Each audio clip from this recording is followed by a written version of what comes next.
produce un país, ese país impone el neoliberalismo. ¿Vos querés tener el teléfono? Bueno, si querés que te lo venda, bajame los aranceles y no lo produzcas, si no lo te voy a vender. Lo mismo pasa con la computación. O sea, el auge del neoliberalismo no es que un día los neoliberales se descubrieron y fueron más vivos y convencieron al resto, sino que se dio un proceso de transformación productiva que reconcentró el poder.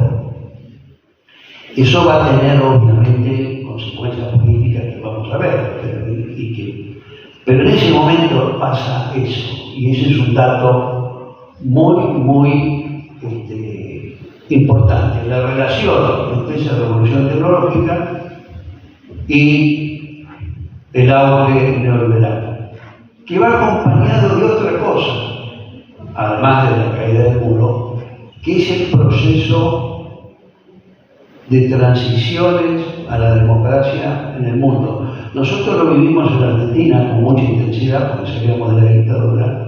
Se vivió en América Latina, pero se vivió en todo el mundo ese proceso de transición a la democracia. Se vivió por supuesto en Europa del Este, se vivió en buena medida en África, se vivió un poco menos, pero se vivió también en Asia. Es decir, y son dos procesos que, aunque los actores o los que les gustan los dos lados, el lado del liberalismo económico y el lado de los derechos humanos, tienen pocos puntos de contacto, tienen los dos procesos un punto de contacto, que es el problema con el Estado. Porque los derechos humanos combaten al Estado opresor, que es un Estado que mata, que secuestra, que tortura, que prohíbe las reuniones, etc. Y los neoliberales cuestionan al Estado como agente económico. Entonces, el cuestionamiento del Estado está en los dos lados, aunque fuera por razones muy distintas. No quiere decir que había complicidad, no, quiere decir que la realidad afectaba de manera distinta a esos dos sectores. Y eso es lo que sucedió en los hechos, y eso es lo que vemos sobre todo en el fin de los años 80 y en los años 90. Nosotros en la región, hacia el comienzo del nuevo milenio, tenemos una peculiaridad. Somos la primera región que cuestiona ese modelo de neoliberalismo, que cuestiona ese fin de la historia que habían proclamado algunos. Ya todo está, ahora el mundo está todo definido, y que empieza a pelear contra eso. Y eso pasa en varios países, pasa en Argentina en 2001, muy notoriamente, había pasado en Bolivia con la guerra del agua, pasa antes en Venezuela con el Caracazo, pasa en Ecuador, pasa en varias partes de nuestra región, que hay un cuestionamiento a ese modelo. Ese modelo tiene una característica que quiero que tomen y retengan, que es que modifica la forma en que se construye, acumula y distribuye el poder. Eso cambia y sigue cambiando en parte. ¿Por qué digo eso? Bueno, porque hasta la revolución tecnológica en general las teorías y los conceptos, las líneas políticas se manejaban con los conceptos de suma cero. Yo tengo 80, el otro puede tener 20. Si a mí me quedan 70, me saco 10 el otro o un tercero. Pero todo es 100. Toda la suma es 100 y lo que pierde uno lo gana el uno. Da la impresión que esta revolución tecnológica, por sus características, no tiene un límite de 100. Puede ser 120. Se puede generar poder de lugares que teóricamente no lo tenían.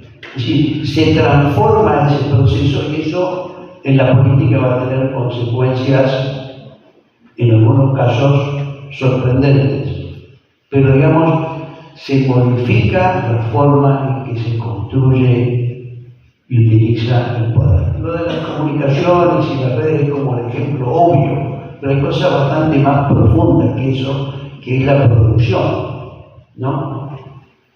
Yo siempre cito un ejemplo de la fábrica de Córdoba, de automotores que eran muy radicalizadas, después de Córdoba. ¿Ustedes se acuerdan? Había el control obrero de la producción, íbamos a echar a los patrones y vamos a hacer la fábrica nosotros. Bueno, ¿podían hacer la fábrica? Sí, con un par de gerentes y ingenieros que los ayudaran, podían sacar autos. Pero si ahora hacen lo mismo, ¿qué les pasa? No hacen ningún auto. Porque no se hacen autos en la fábrica de autos, se hacen parte de autos. Y otra parte se hace en Indonesia, en Colombia, en México, y después en algún lugar se terminan de armar y se venden. Lo que hace que esos trabajadores que querían controlar la producción de hacer los autos, hoy tendrían que internacionalizarse y hacer una cosa bastante distinta, porque de lo contrario quedarían aislados con cajas de cambio o con diferenciales y sin poder hacer nada, porque obviamente los castigarían las otras empresas. Es un ejemplo sencillo, pero claro de cómo se ha transformado ese poder. Eso va acompañado, sí, de la primera ola de globalización. Lo que es lógico, el liberalismo quería eso, quería sáquenme las fronteras, sáquenme las limitaciones, quiero vender todo esto que tengo, pero tengo yo solo. Una ventaja para el resto de la humanidad es que esa tecnología es bastante fácil de ser apropiada por otros países. Y lógico que hemos visto. En el siglo XVIII, hacer una industria textil moderna, con la máquina, con los telares a vapor, no era fácil de hacer en nuestro país. Peleábamos con los hilados a mano. Y cuando la India se puso a competir con los hilados a mano con Gran Bretaña, que la colonizaba, decidió una cosa muy sencilla. Le cortaban el meñique a todas las muchachas adolescentes y entonces no podían tirar el hilo del tejido, del hilado, y así solucionaron el problema. Los británicos siempre tienen soluciones a los problemas que son a costa de los otros. Eso hay que recordarlo, porque sucede.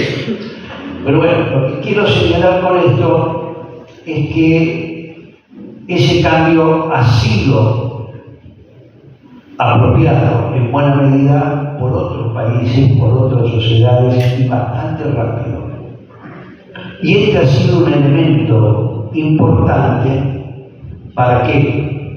Para que esa revolución productiva que concentró el poder aún más en los poderosos tenga también una contrapartida en la aparición de otros países que también alcanzan o copian y desarrollan ese mismo nivel o esa tecnología en buena medida. Y eso es lo que ha transformado, desde el punto de vista tecnológico y con consecuencias políticas, ese mundo unipolar que surge de la caída del muro, o sea, de la desaparición de la Unión Soviética, y que sin embargo se ha ido transformando en algo distinto.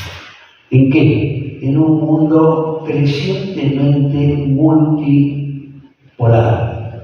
Estamos ante el nacimiento o el desarrollo o la niñez de un mundo multipolar. Eso se da por la situación económica, pero también por las condiciones políticas, que en buena medida reflejan si te va bien o si te va mal, o qué potencia tenés. Ahora, el pasaje de un mundo bipolar, de esa globalización que Fukuyama decía que era para siempre, que se había acabado la historia y todo eso, no se da el pasaje a un mundo bipolar de un día para el otro, se da en un plazo largo. El Reino Unido dejó de ser la potencia hegemónica en 1918, cuando acabó la Primera Guerra Mundial. Nosotros todavía con las Malvinas bien gracias. Ya pasaron 100 años. Eso quiere decir que Estados Unidos haya comenzado un proceso de declinación histórico no significa que mañana eso se acabe. Significa que entramos en otro escenario. Y ese escenario multipolar, que claramente le podemos poner fecha. Yo la fecha que le pongo, arbitraria, la fecha, es el 2008. ¿Por qué el 2008? Porque es cuando se produce la gran crisis económica de ese mundo que conducía a Estados Unidos, que había derrotado a la Unión Soviética y que sin embargo que lo tenía todo en sus manos y sin embargo explota, y explota desde Estados Unidos con las hipotecas subprimes. Es decir, ahí lo que se ve es que ese mundo bipolar no puede seguir, que viene más cambios y que empiezan a surgir distintos países, los emergentes famosos, que van ocupando espacio y van disputando poder. ¿En qué? En distintas áreas, en lo comercial, eso fue lo primero y más obvio, pero también en lo económico. El Producto Bruto de China es hoy 60% del Producto de Estados Unidos. En lo económico productivo, también en lo financiero, empiezan a haber fuentes de financiamiento que no son solo las creadas en el esquema de Bretton Woods, conducido por Estados Unidos, del Fondo Monetario, el Banco Mundial. Empiezan a aparecer otros elementos. En lo económico, en lo político, empiezan a resolverse problemas que no los resuelve Estados Unidos, sino que los resuelven o Estados Unidos con otros países, o de hecho otros países. Y por supuesto está también el tema militar, donde Estados Unidos sigue siendo el país más poderoso del mundo, pero ya hay 9 países que tienen la bomba atómica, o tienen varias bombas atómicas. O sea, la idea de un mundo sin armas nucleares desaparece. No va a existir por un plazo visible ese mundo, y de hecho, como todo cambio y como toda multipolaridad, es como que hubiera placas tectónicas o bancos de hielo que chocan o se tensionan entre sí. Conclusión, el mundo que tenemos ahora es un mundo más complejo que ofrece diversas oportunidades de interrelación, pero que al mismo tiempo es un mundo más conflictivo, menos predecible y con más tensión y conflicto. Cuando se dice que hay 30 o 50 conflictos armados interestatales en el mundo en este momento, no es un tema menor. Y crecen y se multiplican y lo vemos todos los días. No es solo Ucrania y la Franja de Gaza o el Líbano, es mucho más lo que está en tensión en el mundo. Porque, lógicamente, cuando hay varios actores, el mundo es más inestable y la posibilidad de conflictos es más abierta, sobre todo en algunas zonas que tienen un nivel de conflictividad alto.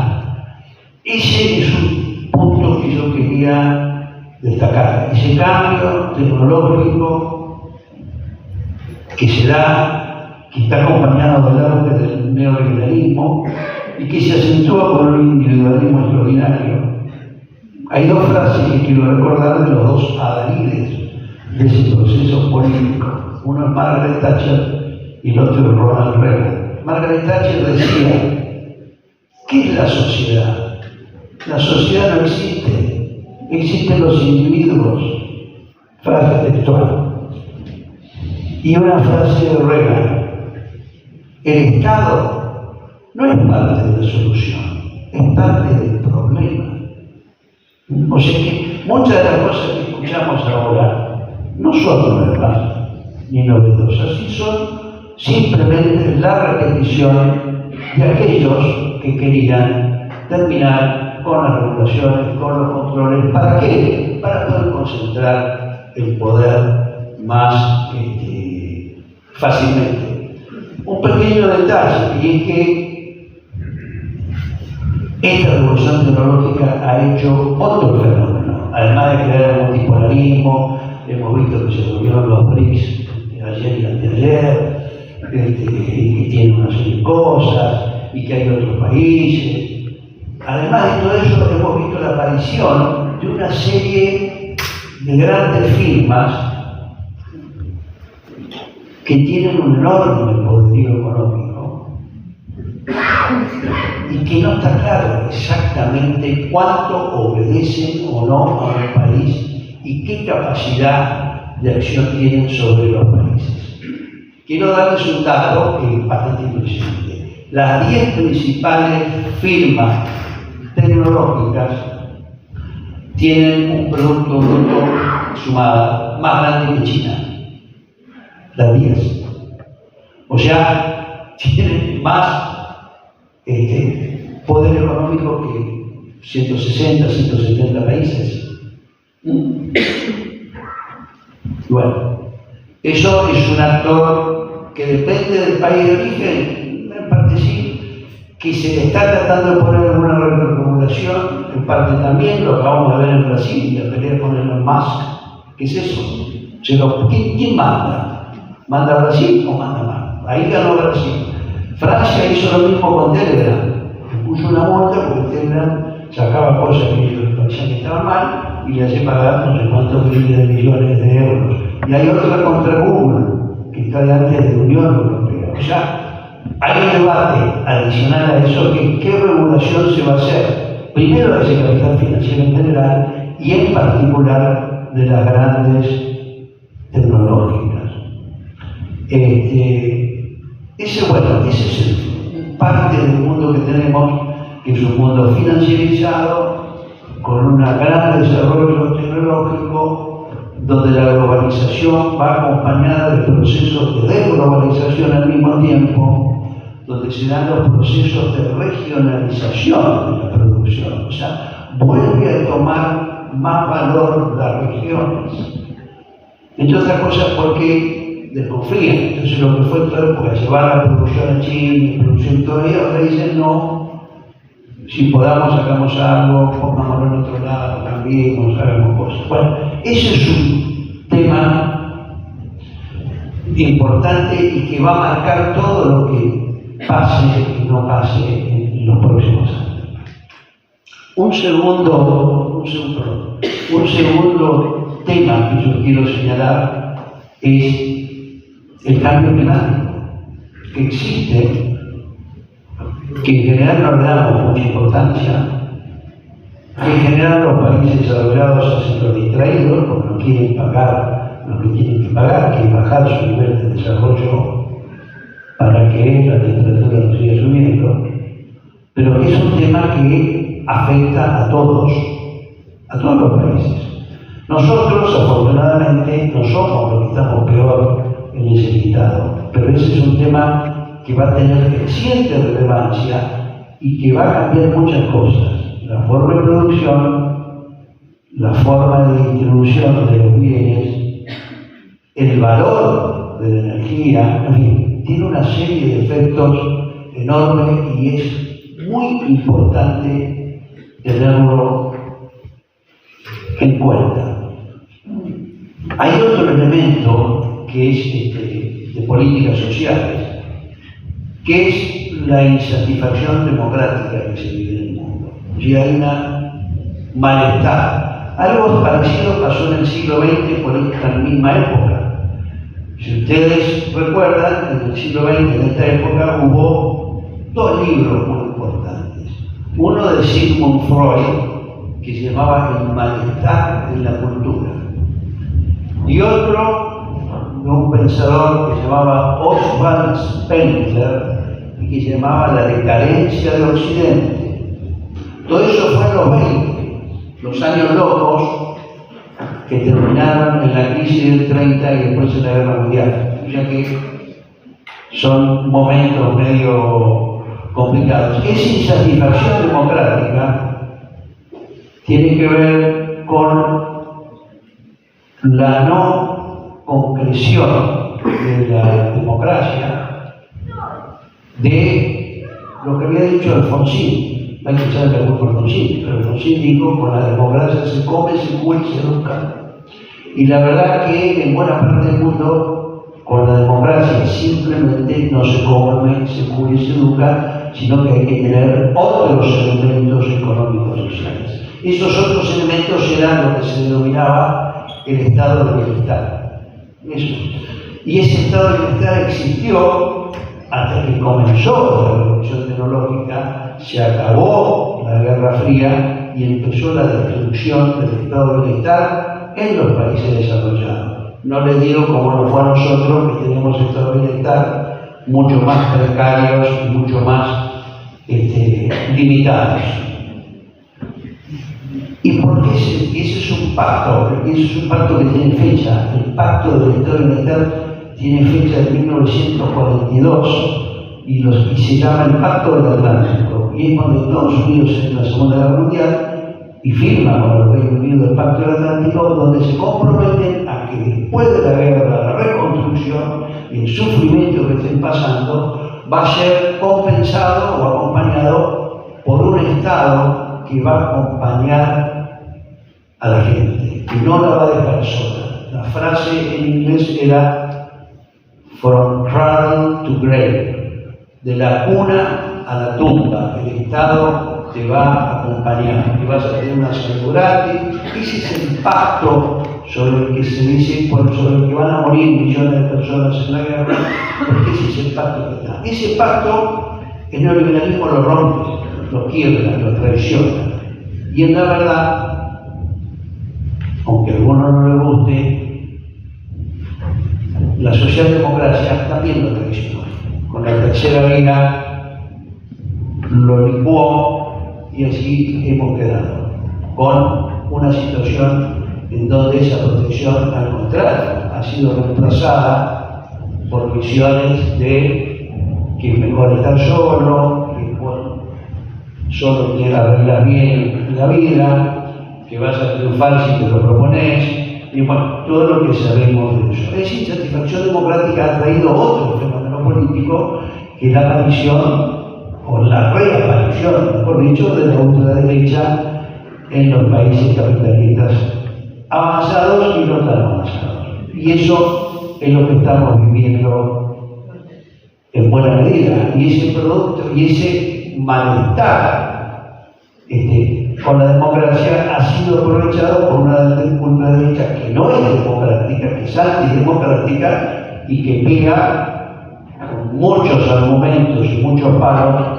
y ha crecido en el mundo. Tenemos muchos ejemplos. Obviamente Trump, tenemos el ejemplo de Bolsonaro, tenemos un ejemplo local, donde, para peor mala suerte de los argentinos, no solo es de ultraderecha, sino que además es en contra del Estado y no es nacionalista, porque en buena parte de los países los ultraderecha al menos son nacionalistas. Acá no, ni siquiera eso, no nos toca eso. Bueno, no sé si ya he hablado un tiempo suficiente, pero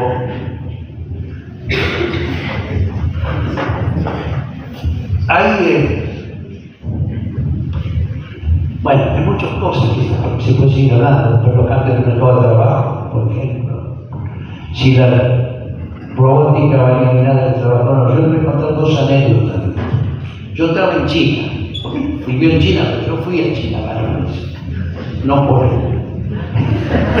También fui por él. Una vez estaba con los chinos en el 2013. O 12 años. Y era después de la crisis del 8, claramente, de la crisis mundial, Y los chinos entonces ahí estaban preparando el 13º plan quinquenal. Entonces deciden que no pueden apostar todo a una economía abierta con crecimiento exportador, que es lo que habían hecho antes. Sí, los europeos invertían haciendo autos y se lo llevaban. Ya, ese modelo dice es frágil. Si hay una crisis como esta que tenemos o que acaba de pasar, quedamos en talones. Nosotros ya lo sabíamos por la crisis de 1930, pero ellos lo vieron en los límites del modelo de crecimiento de una economía que empieza hacia afuera en el modelo sobreexportador. Entonces se deciden a desarrollar más el crecimiento interno. Para eso tiene que aumentar el consumo interno, para eso tiene que elevar la valoración del trabajo. Y yo hice dos preguntas que me formaron. La primera pregunta es, entonces van a tener que elevar el salario de las personas para que crezca el consumo. No, primero tenemos que crear los medios de producción porque si no vamos a tener inflación. Segundo, le dije, van a empezar a desarrollar entonces el sector industrial que usa mucha mano de obra, pero baja tecnología, calzado, indumentaria. No, me dice, eso lo dejamos para el resto de Asia. Nosotros vamos a trabajar la robótica. Y digo, pero eso elimina puestos de trabajo. Entonces me miraron como que mira tonto. Y me explicaron, sí, eso pasa al principio, después no, después genera muchísimos puestos de trabajo y con mucho más valor agregado, o sea, con mejores salarios y con mejor producción. Bueno, eso es lo que hicieron desde hace 10 años y ahí tienen los resultados a la vista. Entonces, también cambia la forma de pensar el trabajo. 2 puntos, y termino con eso, por lo menos esta parte. La Argentina está cometiendo errores estratégicos grandes en las acciones de política exterior de este gobierno. Nos ha sacado del lugar donde nos habían invitado a entrar, que eran los BRICS, que es uno puede decir que es una tontería, sino es que es un error estratégico muy severo. Porque ahí tenemos a la mayoría de nuestros mercados naturales, tenemos fuentes de financiamiento y nos permitía estar en un grupo que crece, que tiene una creciente fortaleza y nos permite tener más opciones. Es decir, yo hablo de que la Argentina tiene que tener una política de no alineamiento activa, es como el nuevo nombre de la tercera posición. No hay guerra fría, eso es mentira. China no es la guerra fría con Estados Unidos. La Unión Soviética y Estados Unidos no cambiaban casi nada. Estos cambian todo, son enormemente interconectados. En el medio se tironean, se ponen aranceles, se ponen tarifas, se sacan, pero es otra película completamente distinta. Entonces, el no participar de los BRICS, el no tener una apertura y decir vamos a ir detrás de Estados Unidos, del Reino Unido y de Israel, es autolimitarse de una manera casi suicida o muy contraria al interés nacional, por lo menos. Más allá de los efectos que esto tiene sobre el reclamo de Malvinas, más allá de todo, es una tontería, es un error grave. Y el otro es el nivel de destrucción que tenemos de la integración regional, porque la inserción en el mundo global y el tener buenas terminales y la posibilidad de hacer buenos acuerdos con distintos países, la contraparte es tener espalda, y la espalda propia no alcanza. Somos un país fantástico. Somos el 8º país del mundo en extensión, el 8º. Y tenemos muchísimas riquezas. No voy a hablar de eso porque no la referí enormemente. Tenemos muchísimas riquezas en tierra, en el mar, en la extensión de la plataforma continental hasta las millas 350, en las islas, en la Antártida. somos bicontinentales y tenemos montones y tenemos una ubicación estratégica muy valiosa. Tenemos que tener cómo defenderlo y en buenas condiciones. Pero ese es un tema. Pero el otro tema es que además de lo propio, es la integración regional, lo que nos da volumen y espacio para poder tener cadenas de valor más desarrolladas, para hacer acuerdos, para todo eso. Todo eso el gobierno ya se había dedicado más que a romper lo que podía, pero ahora se sigue rompiendo y se evita cualquier, además como se pelea con todo lo que fue Estado, con vecinos, lo que no tenemos es ninguna chance inmediata de integración regional. Y eso es una debilidad grande, es decir, esa debiera ser otra prioridad para una Argentina que quiera recuperar su posición. Bueno, yo me parece que yo terminaría por acá. Hay más cosas para contar, sobre todo de las posibilidades, pero bueno, vuelvo después que hable de Francisco y si tenemos preguntas.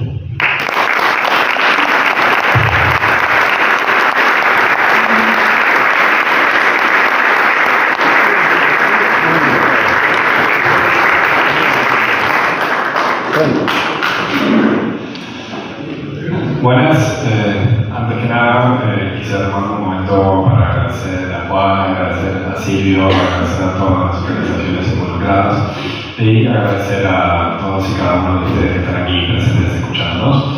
Esta es la primera vez que me toca compartir un panel con mi señor padre, así que viene siendo una experiencia divertida y muy contento de poder compartirlo con todos ustedes. En este momento me gustaría hablar un poco de las perspectivas que tenemos como un país en el siglo XXI. Yo no me voy a referir mucho a la situación actual, porque, a ver, yo no estoy contento con la situación actual, que es una situación con la cual milito activamente, y el motivo por el cual no quiero hablar de la situación actual es que me pasaría la siguiente hora hablando mal del gobierno y yendo en detalle, explicando todas las cosas que a mi criterio están mal.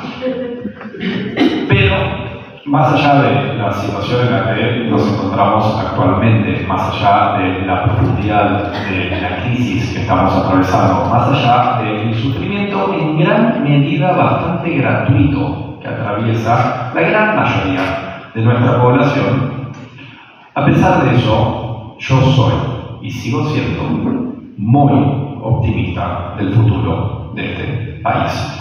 Y mi argumento es el siguiente. Yo creo que en el año 2050 Argentina va a existir. Lo cual es más de lo que me animo a decir de varios países. A ver, estando todos ustedes aquí, me imagino que todos compartimos un cierto interés y vocación por la política, ¿no? Y la política significa distintas cosas para distintas personas. Puede ser la construcción de un mundo más justo, puede ser la expansión de derechos, puede significar, digamos, la construcción de un futuro mejor para todos. La política en última instancia igual no se trata de ninguna de esas cosas. La política se trata de la supervivencia.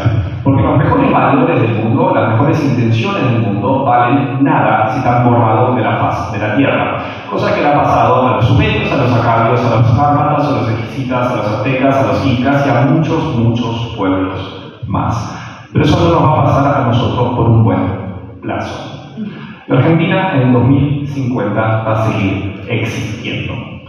Nosotros tenemos muchos problemas muy profundos, pero no tenemos problemas existenciales. Actualmente Argentina no tiene y no tendrá en ningún plazo razonable un problema que lleve a la desaparición de la República Argentina tal y como la conocemos.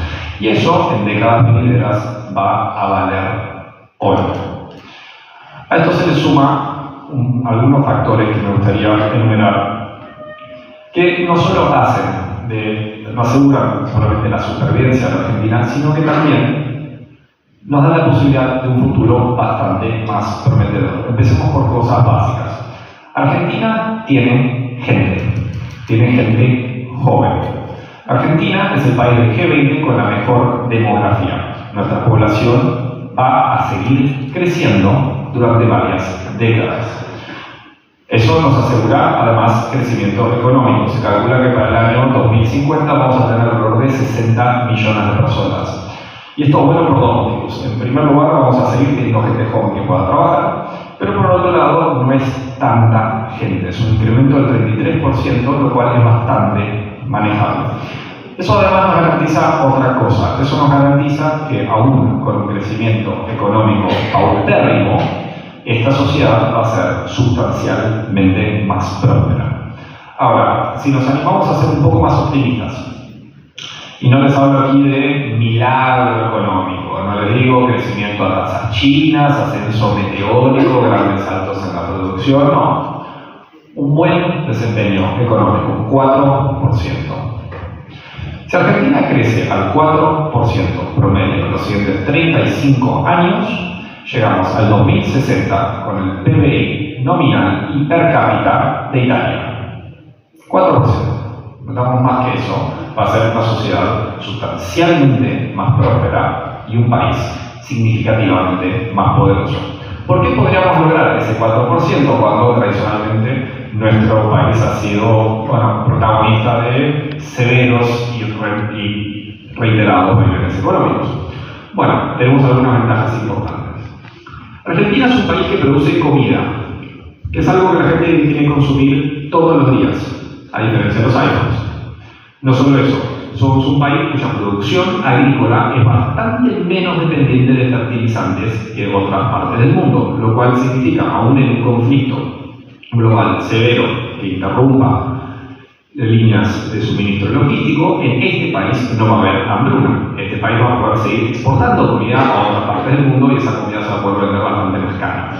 Es un país exportador, es un país productor de energía. Tenemos petróleo no convencional. La plataforma que se descubrió cerca aquí de Mar del Plata se calcula que son como 3 veces vaca muerta. Tenemos además vaca muerta. Tenemos gas no convencional. Somos de los pocos países del mundo que puede explotar a gran escala energía eólica y solar.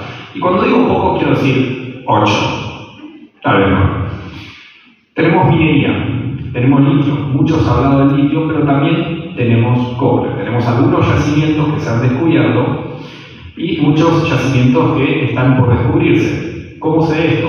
Bueno, yo no soy geólogo, pero Chile tiene un montón de cobre y son las mismas montañas, no sé qué decir, chicos. O sea, la cuestión de ir a luchar y el cobre va a aparecer, se los aseguro.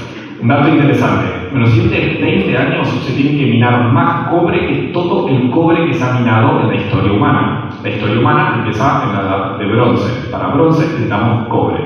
Entonces tenemos que minar más cobre en 20 años que en 5.000.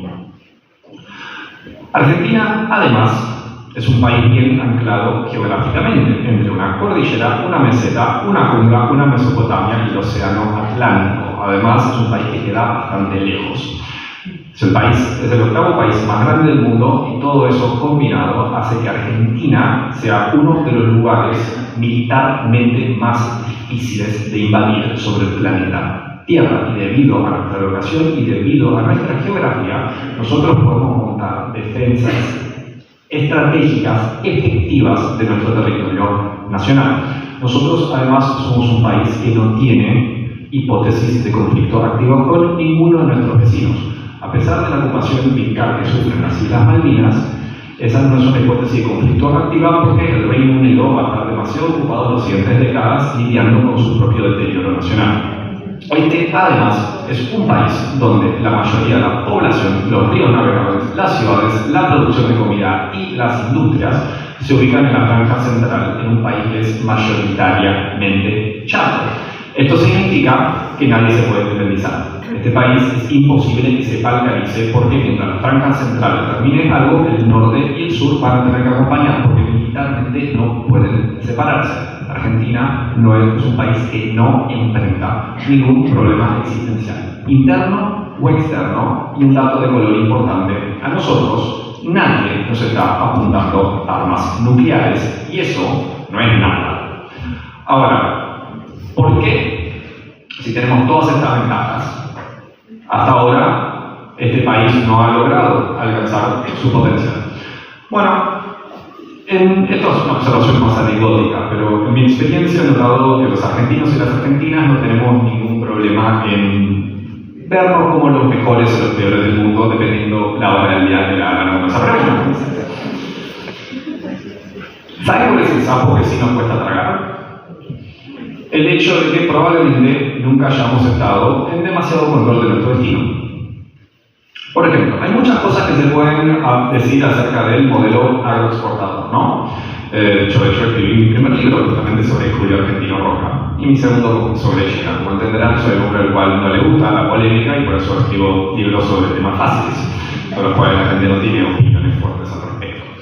Pero bueno, más allá de lo mucho que se pueda debatir acerca de la roca y el modelo agroexportador, hay algo que ocurrió a principios del siglo XX que fue una catástrofe para nuestro país, algo que nunca hemos podido evitar, algo sobre el cual nunca hemos podido tener ninguna clase de impacto y que yo nunca vi mencionado en casi ningún debate público. Esto nunca lo vi en TN, en La Nación, en C5, en ningún lado. Cuando hablamos acerca de las distintas cosas que han acaecido en nuestro país. Eso se llama la construcción del Canal de Panamá.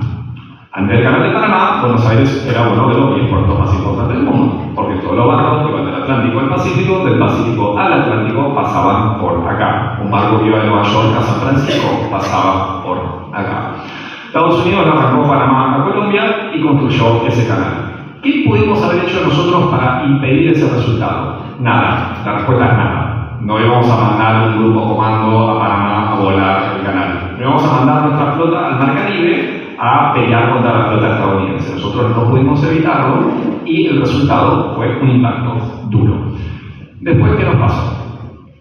Este país se armó un cierto modelo alrededor del mundo, el modelo de la Europa industrial, donde ellos producían productos manufactureros e importaban materia prima alrededor del mundo. Esa Europa decidió cometer suicidio societal entre dos guerras mundiales y una gran depresión. Para 1945, ¿qué había ocurrido? Europa estaba destruida. Decidieron que esta idea de comprar comida del otro lado del océano es una estupidez, porque sobre todo si iban a tener que esperar una tercera guerra mundial, algo que estaban todos convencidos. Difícil comerciar con el bloque socialista. El resto del mundo estaba bajo el yugo colonial y resulta que la principal superpotencia del mundo, que en 1945, los Estados Unidos, es además el principal productor agrícola del mundo. Buenísimo.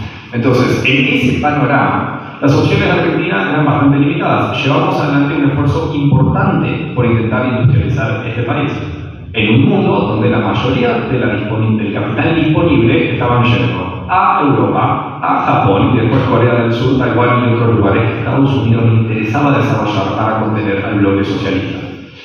Este es el mundo que nos tocó a partir de 1945. A eso le sumamos aciertos y errores, y podemos charlar mucho sobre ambos, pero la realidad es que este país iba a tener un declive relativo en ese ambiente internacional, más o menos independientemente de lo que hagamos, porque en ese armador internacional, Argentina es un país de una relevancia terciaria. No éramos frontera de la Guerra Fría. Si hubiese habido una revolución comunista en Brasil, tal vez eso nos daba otras oportunidades. Nada de eso ocurrió. Y en el medio tuvimos que llevar adelante distintos procesos políticos internos que fueron ciertamente muy complejos. Las buenas noticias es que ese sistema internacional está empezando a crujir. Y a eso se le suman una serie de problemas estructurales bastante graves. ¿Se acuerdan cuando les dije que Argentina no tiene problemas existenciales? Bueno, hay muchos países que sí los tienen. Hay un problema que creo que va a ser cada vez más relevante en las siguientes décadas, y es un problema que no tiene ninguna clase de antecedente en la historia humana. Eso se llama colapso demográfico por caída de la natalidad y envejecimiento de la población. Esto es un producto de esta etapa de la modernidad industrial. Nadie tiene la menor idea cómo arreglarlo, nadie sabe si se puede arreglar. Muchos sospechan que ya es demasiado tarde y no hay una sola teoría económica o social o política de qué hacer en un país cuya población empieza a colapsar año tras año tras año. Países que van a enfrentar este problema en los siguientes 20 a 30 años.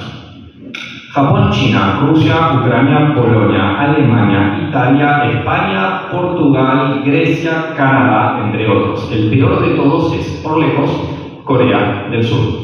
Corea del Sur, un país que ha logrado grandes saltos en su desarrollo, una potencia económica realmente muy impresionante, un ejemplo a seguir en muchas cosas y una economía que se está a punto de desintegrar en los siguientes 10 a 15 años.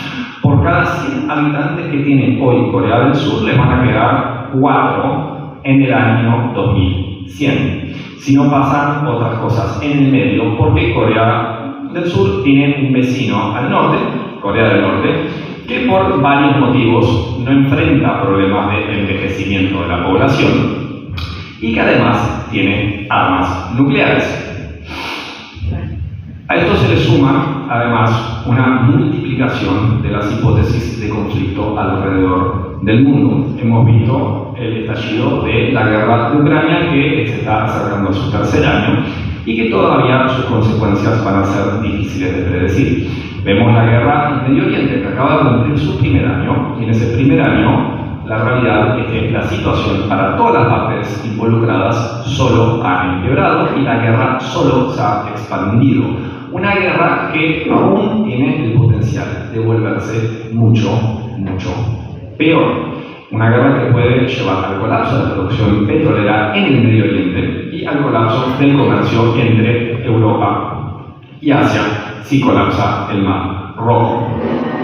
A eso se le suma el caso del África subsahariana. África no tiene un problema de caída de la natalidad, África tiene un problema exactamente contrario. África está atravesando una explosión demográfica que también es muy desestabilizante por otros motivos.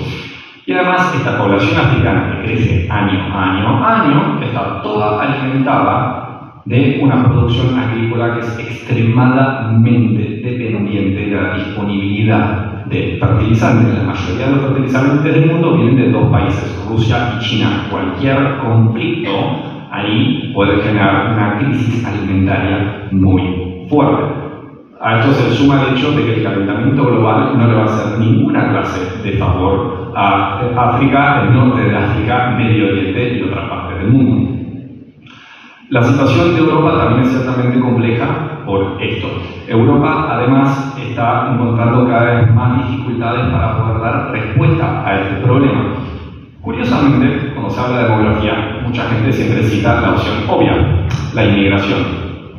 Dato de color. Esto ha sucedido una y otra vez en el mundo. A medida que cae la tasa de natalidad en un país, ese país se vuelve progresivamente más anti-inmigrante. Y eso ha ocurrido una y otra vez. En el caso de Europa, además se le suma un hecho que ya ha mostrado con la cantidad de inmigración que ha recibido en las últimas décadas, que es muchísimo menos la cantidad de inmigración que necesitaría para evitar ese colapso, ha mostrado crecientes dificultades. Estadísticas no oficiales calculan que alrededor del 60% de la población carcelaria en Francia hoy es musulmana. Suecia, hace un par de años, no sé si recuerdan esa foto espantosa de un niño sirio ahogado en una playa en el año 2015. A partir de ahí, Suecia decidió llevar adelante una política, algo así como Suecia para la humanidad, bajo la idea de que, bueno, nosotros y nuestro sistema de bienestar social somos tan avanzados que nosotros podemos recibir a los desamparados del mundo y volverlos ciudadanos suecos. Suecia empezó a recibir a partir de ese momento alrededor de 100.000 refugiados por año. Un país de 8 o 9 millones de personas, o sea, más del 1% de la población por año. ¿Cuál es el resultado actual? Suecia se ha vuelto el país de Europa con mayor tasa de asesinatos, mayor tasa de violencia armada, mayor tasa de violaciones y uno de los países más anti-inmigrantes del continente. Esto no es un argumento en contra de la inmigración. Siendo argentino me parecería lisa y llanamente una tontería. Esto es simplemente para señalar otra de las virtudes que ha tenido este país, porque realmente es notable lo bien que nosotros hemos tradicionalmente siempre incorporado distintas oleadas migratorias de distintas culturas, de distintas partes del mundo, con un nivel de cohesión y armonía social pocas veces vista antes en el planeta Tierra.